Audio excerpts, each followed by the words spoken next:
రాష్ట్రంలో ఎక్కడా లేని విధంగా అనంతపురం జిల్లాలో జర్నలిస్టుల సంక్షేమం కోసం జర్నలిస్టులని ఇప్పటికే అనేక సంక్షేమ కార్యక్రమాలు మొట్టమొదటి కాలనీ కొడిమిలో నిర్మించడం జరిగింది. డబుల్ బెడ్రూమ్ ఇల్లు నిర్మించిన మొట్టమొదటి కాలనీ అనంతపురం కొడిమిలో నిర్వహించాం. అదేవిధంగా అందరి సహకారంతో ఇప్పుడు ఒక నూతన కార్యక్రమానికి శ్రీకారం చుట్టబోతా ఉన్నాం.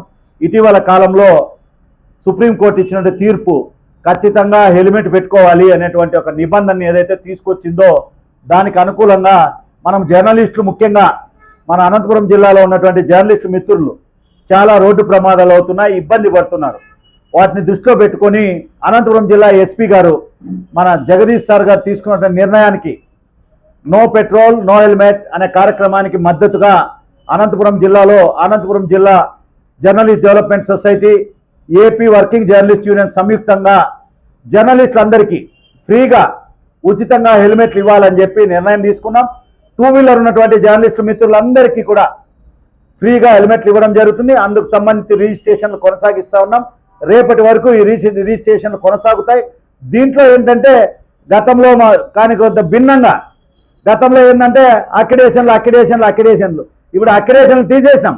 ఎవరైతే వర్కింగ్ జర్నలిస్టులు ఉన్నారో యూట్యూబ్ ఛానల్ కానీ, సీనియర్ జర్నలిస్టులు కానీ, మిగిలిన జర్నలిస్టులు ఎవరైనా సోషల్ మీడియా యాక్టివిస్ట్ జర్నలిస్టులు కానీ, అన్ని పత్రికలు, print, electronic media, social media అందరినీ ఒక వేదిక మీద తీసుకురావడానికి, అందరూ కలిసి ఉండడం ద్వారా సమాజానికి మేలు చేయాలనేటువంటి ఒక లక్ష్యంతో ఆంధ్రప్రదేశ్ వర్కింగ్ జర్నలిస్ట్ యూనియన్ ఒక సంపూర్ణంగా రాష్ట్రంలో ఎక్కడ ఇంత ధైర్యంగా నిర్ణయం తీసుకోరు.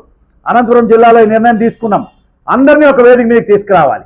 మీడియా రంగంలో ఉన్నటువంటి సోషల్ మీడియా వాళ్ళు కానీ, యూట్యూబ్ ఛానల్స్ కానీ, శాటిలైట్ ఛానల్స్ కానీ, చిన్న పత్రికలు కానీ, పెద్ద పత్రికలు కానీ, వర్కింగ్ జర్నలిస్టులు ఎవరైతే ఈరోజు వర్కింగ్ జర్నలిస్టుగా పనిచేస్తున్నారో అన్ని రంగాల్లో, ఫోటోగ్రాఫర్లు కానీ, కెమెరామెన్లు కానీ అందరికీ గౌరవం ఇవ్వాలనేటువంటి ఉద్దేశంతో ఈ కార్యక్రమాన్ని తీసుకున్నాం. అందరికీ ఫ్రీగా హెల్మెట్ ఇస్తాం, ₹1 తీసుకోం. ఇప్పటిదాకా జర్నలిస్ట్ డెవలప్మెంట్ సొసైటీ పెట్టి 20 సంవత్సరాలు అయింది. ఎప్పుడు ₹1 ఎప్పుడు కలెక్ట్ చేయాలి. రాష్ట్రంలో మొదటి కాలనీ కొడిమిలో కట్టాం, డబుల్ బెడ్రూమ్ ఇల్లు నిర్మించాం. కొడిమి జర్నలిస్టు ఆర్డిటి పెద్దలు మాంచఫెరర్ సహకారంతో ఇప్పటి వరకు ఏ కార్యక్రమం తీసుకున్నా జర్నలిస్టుతో ₹1 కూడా వసూలు చేయకుండా చేసినట్టు ఏకైక సంస్థ working journalist union, AP journalist development society. మళ్ళీ జర్నలిస్టు చాలా మంది వచ్చి అన్న మీలాంటి వాళ్ళు మాకు సర్వీస్ చేయకపోవడం వల్ల అనంతపురం జిల్లాలో ప్రాబ్లం అవుతుంది, మీరు మౌనంగా ఉండడం వల్ల నిజమైనటువంటి వాళ్ళందరికీ కూడా అన్యాయం జరుగుతూ ఉందని చెప్పి చాలా మంది నా దృష్టికి తీసుకురావడంతో ఈ హెల్మెట్లు లేకపోతే ఇబ్బంది పడుతూ ఉన్నాము, కాబట్టి మాకు న్యాయం చేయండి అని చెప్పి కోరడంతో ఏపీ జర్నలిస్ట్ డెవలప్మెంట్ సొసైటీ అందరికీ ఫ్రీగా హెల్మెట్లు ఇవ్వడం జరుగుతుంది. ప్రతి ఒక్కరికి ఇస్తాం, ఎవరు బాధపడాల్సిన అవసరం లేదు. అనంతపురం ప్రెస్ క్లబ్లో ఒక కార్యక్రమాన్ని నిర్వహించి పెద్ద ఎత్తున జర్నలిస్ట్ అందరికి కూడా ఉచితంగా హెల్మెట్లు ఇచ్చే కార్యక్రమం కొనసాగుతుంది. నేను అప్పీల్ చేస్తా ఉన్నాను, నేను అందరికీ విజ్ఞప్తి చేస్తా ఉన్నాను. ఎవరైతే వర్కింగ్ జర్నలిస్టులు ఉన్నారో ప్రింట్ కానీ, ఎలక్ట్రానిక్ మీడియా కానీ, సోషల్ మీడియా కానీ అందరూ వచ్చి రిజిస్ట్రేషన్ చేసుకోండి. రిజిస్ట్రేషన్ చేసుకున్న ప్రతి ఒక్కరికి హెల్మెట్ ఇవ్వడం జరుగుతుంది. ఈ కార్యక్రమం పెద్ద ఎత్తున నిర్వహిస్తున్నాం. ప్రతి ఒక్కరు సద్వినియోగం చేసుకోవాలి. ఈ మంచి కార్యక్రమంలో భాగస్వాములు కావాలి.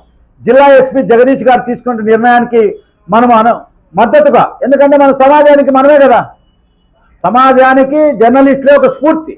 జర్నలిస్టులే మనమే పాటించకపోతే ఎలాగా? కాబట్టి మనం దాన్ని పాటించాలి. మన వాళ్ళందరూ హెల్మెట్ పెట్టుకొని తిరగాలి. రోడ్డు ప్రమాదాలు జరగకూడదు, జర్నలిస్ట్ కుటుంబాలన్నీ బాగుండాలనేటువంటి ఉద్దేశంతో ఈ కార్యక్రమాన్ని తీసుకున్నాం. ప్రతి ఒక్కరూ సహకరించమని, ప్రతి ఒక్కరూ ఈ కార్యక్రమాన్ని ఉపయోగించుకోమని, ఈ ఉచిత హెల్మెట్ కార్యక్రమం ఏదైతే ఉందో అందరూ భాగస్వాములై మీరు రిజిస్ట్రేషన్ చేసుకోవాల్సిందిగా ఆంధ్రప్రదేశ్ వర్కింగ్ జర్నలిస్ట్ యూనియన్ విజ్ఞప్తి చేస్తూ ఉంది. ఈ హెల్మెట్, ఉచిత హెల్మెట్ ఇచ్చేది ఎవరికని ఇప్పుడు మీరు బాగా గుర్తుపెట్టుకోవాలి. అందరూ ఎవరైతే రిజిస్ట్రేషన్ చేసుకుంటారో వాళ్ళకి నెంబర్ ఇస్తా ఉన్నాం, రిజిస్ట్రేషన్ నెంబర్ ఇస్తాం. వాళ్ళ నెంబర్లు ఉన్న వాళ్ళకి మాత్రమే ఇవ్వడం జరుగుతుంది. దయచేసి ఆ రోజు వచ్చి హెల్మెట్ ఇవ్వండి, ఆ రోజు వచ్చి మేము జర్నలిస్టు అంటే ఇవ్వలేము. కారణం మీరు అందరూ అర్థం చేసుకోవాలి. హెల్మెట్ తెప్పించాలి కదా మనము. ఎంతమందికి అవసరం ఉందో, ఎంతమంది రిజిస్ట్రేషన్ చేసుకున్నారో, టూ వీలర్ ఉన్న ప్రతి ఒక్కరికి ఇస్తామంటున్నాం. మీరు రిజిస్ట్రేషన్ చేసుకోండి, ఇస్తాం. రిజిస్ట్రేషన్ చేసుకోకపోతే ఎట్టి పరిస్థితుల్లో మీరు ఏమనుకున్నా హెల్మెట్ ఇచ్చే ప్రసక్తే లేదు. ప్రతి ఒక్కరు వచ్చి రిజిస్ట్రేషన్ చేసుకోండి. రిజిస్ట్రేషన్ చేసుకున్న తర్వాత మీకు సొసైటీ ఒక నెంబర్ ఇస్తుంది. ఆ నెంబర్ ఉన్నటువంటి వాళ్ళందరికీ హెల్మెట్లు పంపిణీ చేయడం జరుగుతుంది. కాబట్టి ప్రతి ఒక్కరు రిజిస్ట్రేషన్ చేసుకుంటేనే హెల్మెట్ వస్తుంది తప్ప మీరు నేను జర్నలిస్టు, ఆ రోజు వచ్చి నేను సీనియర్ జర్నలిస్ట్ని, నేను పెద్ద యూనియన్ నాయకుడిని, ఇంకోటంటే ఇచ్చే సమస్య లేదు. ఎవరికి ఇవ్వము. కేవలం రిజిస్ట్రేషన్ చేసుకున్న వాళ్ళకి మాత్రమే హెల్మెట్లు తీసుకురావడం జరుగుతుంది. కాబట్టి దయచేసి వర్కింగ్ జర్నలిస్టు మిత్రులందరూ సహకారం అందించవలసిందిగా జర్నలిస్ట్ డెవలప్మెంట్ సొసైటీ విజ్ఞప్తి చేస్తూ ఉంది. ప్రతి జర్నలిస్టు ఉపయోగించుకొని రిజిస్ట్రేషన్ చేసుకోండి, హెల్మెట్ తీసుకోండి. ఇది నిర్ణయం.